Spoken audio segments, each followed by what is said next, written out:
Let's speak plainly. No filters, no sugarcoating.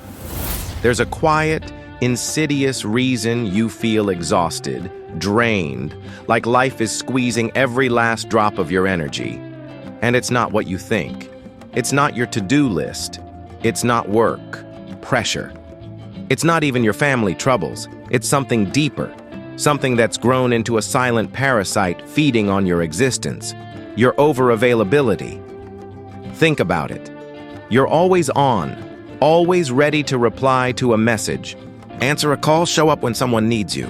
You've been conditioned to believe that being constantly available makes you respected, loved, valued.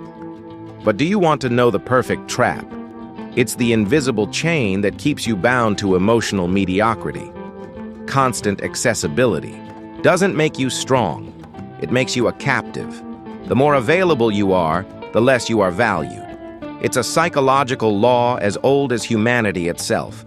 What's abundant is taken for granted. What's always within reach loses its mystique, its magnetism. Here's the brutal paradox. In your quest to be accepted, you become replaceable. The harder you try to be there, the less you're noticed. The more you offer your time, the less respect you receive. And that's where the vicious cycle begins. You give more to receive less. Let me ask you a tough question. How many times have you felt like you're giving everything to others only to feel empty inside? How often have you burned out keeping relationships alive that only exist as long as you do all the work? Those people aren't with you. They're with your availability. And the moment you draw a line, pull back even slightly, you'll discover who actually values your essence and who only cared about your accessibility. Here begins the truth most people avoid. Respect is built through distance. Inner peace lives at the boundary you establish with the world. This isn't about isolation. It's about drawing a clear perimeter between your energy and external demands.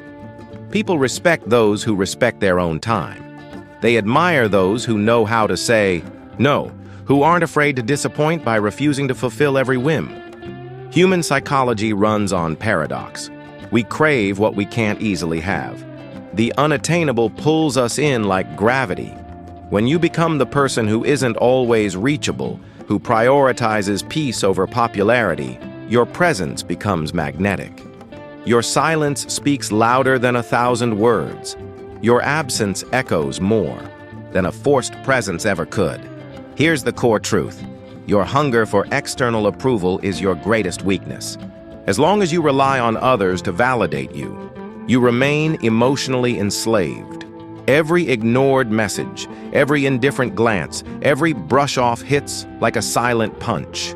But the moment you realize your value doesn't depend on that glance, doesn't hinge on that reply, something inside you shifts forever.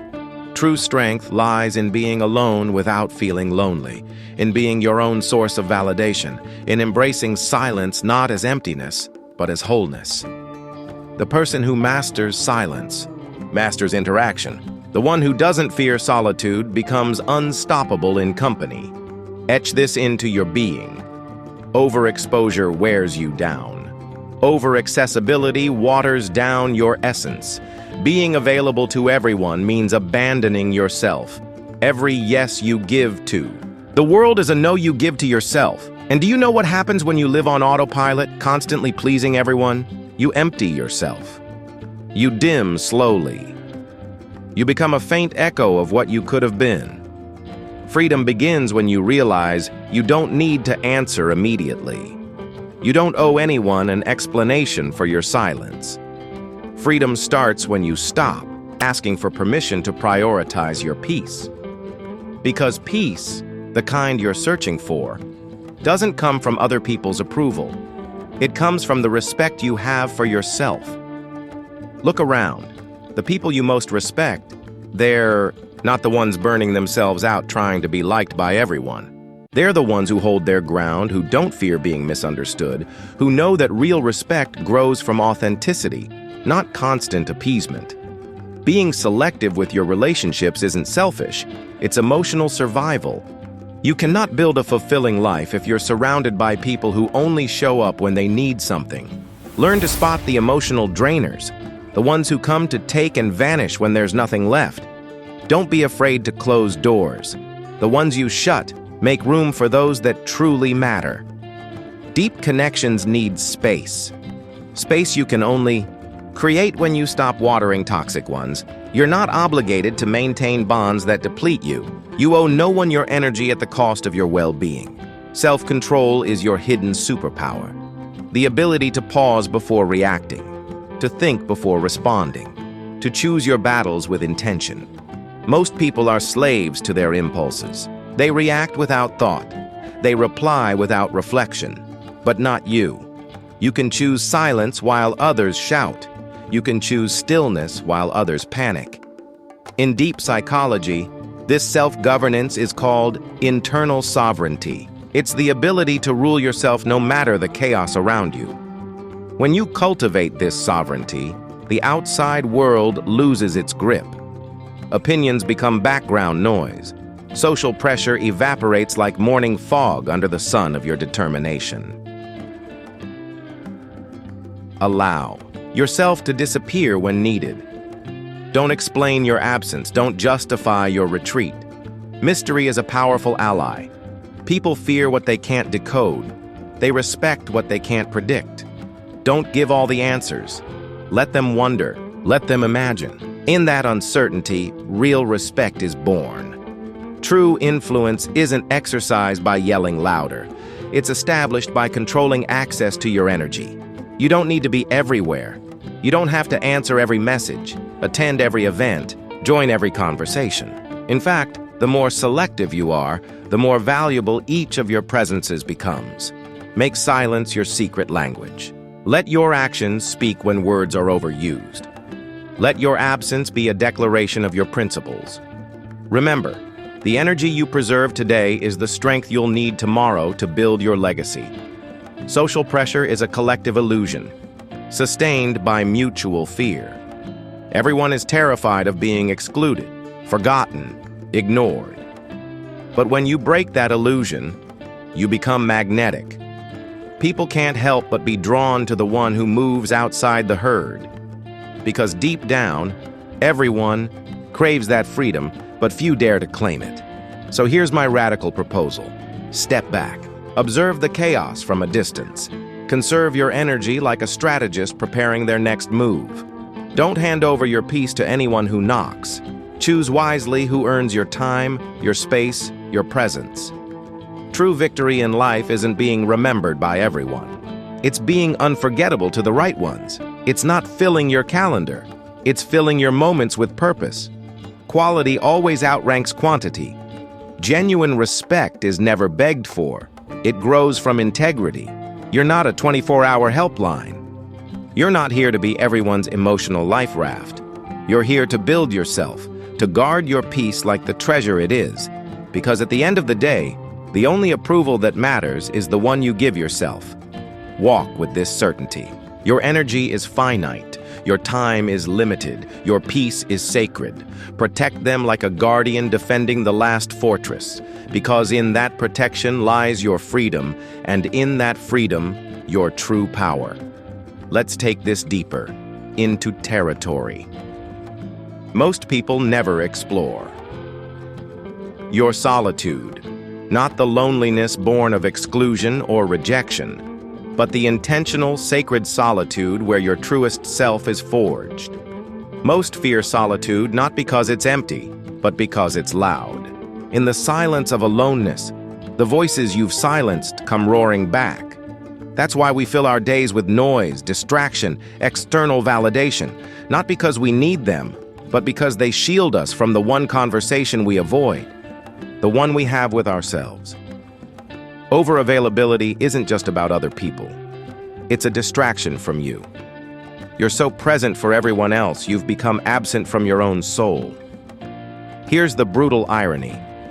Only when you dare to be truly alone do you stop feeling lonely, because real loneliness isn't the absence of others. It's the absence of you. And this is where many crumble.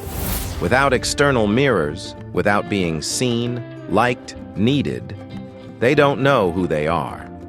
Their entire identity has been built on how they're perceived. But cut those strings, sit in silence, and you'll discover something essential. If you can't enjoy your own company, why should anyone else?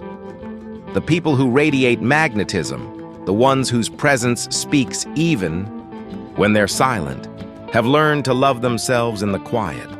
They've made solitude their sanctuary, not their prison. They don't chase validation because they've already given it to themselves. They don't need constant company because they've built internal equilibrium. And here's one of the most powerful truths you'll ever learn. When you become strategically inaccessible to the world, you gain full access to yourself. You swap shallow chatter for deep reflection. You exchange fleeting approval for lasting self-knowledge. You become unshakable, not because the world gets kinder, but because you grow stronger. There's more, much more. Because when you start walking this path, you uncover another truth no one warns you about. Your silence becomes a natural filter.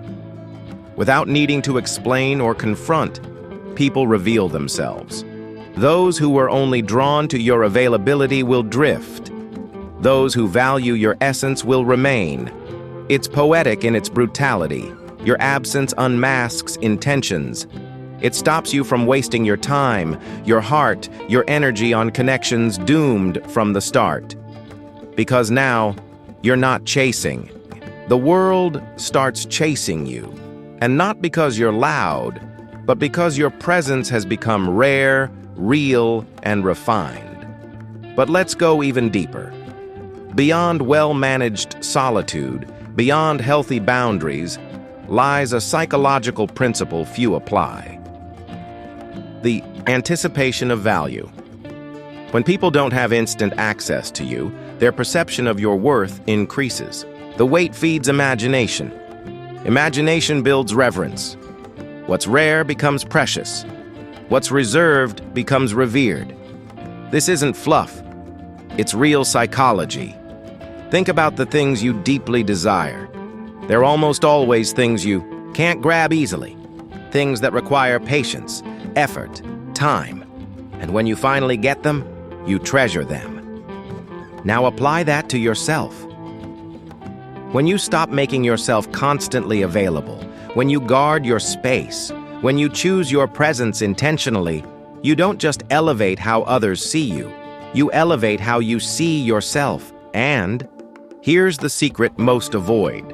You must learn to enjoy the art of waiting, not just making others wait, but embracing your own delay, delaying gratification, delaying reactions, delaying unnecessary engagements. Because when you chase everything that shines, you miss what truly illuminates.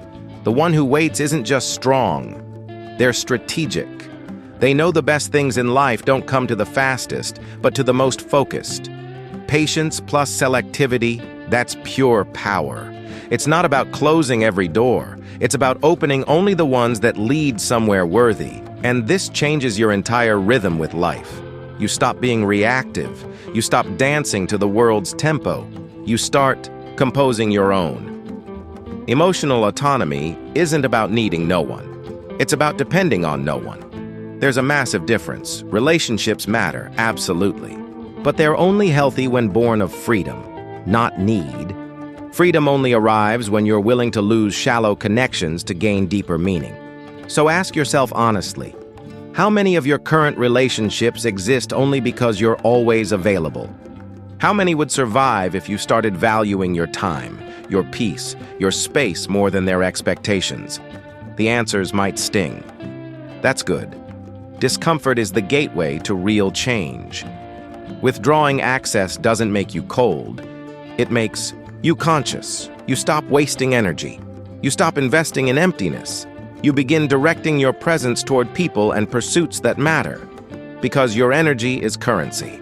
And it's time to stop spending it on what yields no return. Let this be your shift. Reclaim your energy. Reclaim your solitude. Reclaim your worth. Because the truth is, your energy is not just finite. It's sacred. It's your life force. And how you distribute it reveals what you truly value. If you pour it into everyone and everything without discernment, it vanishes into the noise. But when you protect it, when you become selective, it becomes potent, transformative. You see, real power isn't loud. It's not found in the person, constantly posting, responding, reacting. It's in the one who waits, who watches, who moves only when the time is right. There's an elegance in restraint that amplifies your presence in ways that constant exposure never could. This isn't about isolation. It's about intention. It's about understanding that your presence is a privilege, not a commodity. That your availability should be earned, not assumed. And that when you treat your own time with reverence, others start to do the same. This shift redefines everything. How you love, how you work, how you exist. You no longer live for the next notification, the next call, the next request for your attention. You live for your own alignment, for your own clarity, for the people and projects that ignite your soul, not drain it. You build a life with less noise and more meaning, and that is rare. That is magnetic. In a world addicted to urgency, your calm becomes a revolution. In a world chasing attention, your focus becomes priceless. In a world screaming for relevance, your silence becomes unforgettable.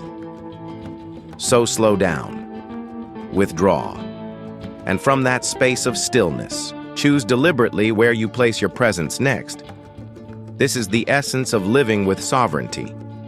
Not being everywhere, but being fully somewhere. Not pleasing everyone, but honoring yourself. Not burning out to feel useful, but resting so your contribution has weight. From now on, let your presence be an offering, not an obligation. Let your boundaries be acts of self-respect, not selfishness. Let your silence be your wisdom, not your absence. Because here's the final truth. You were never meant to be everything for everyone. You were meant to be whole for yourself. And from that wholeness, share your light only where it is truly seen. The world doesn't need more exhausted people. It needs more grounded ones, more aligned, more intentional, more awake. So be the one who dares to pull back in a world pushing for more. Be the one who creates space, who holds silence, who understands that just because you can be everywhere doesn't mean you should. Because the mark you leave is never in your volume, it's in your vibration. Let it be clear, let it be strong, let it echo long after you've left the room.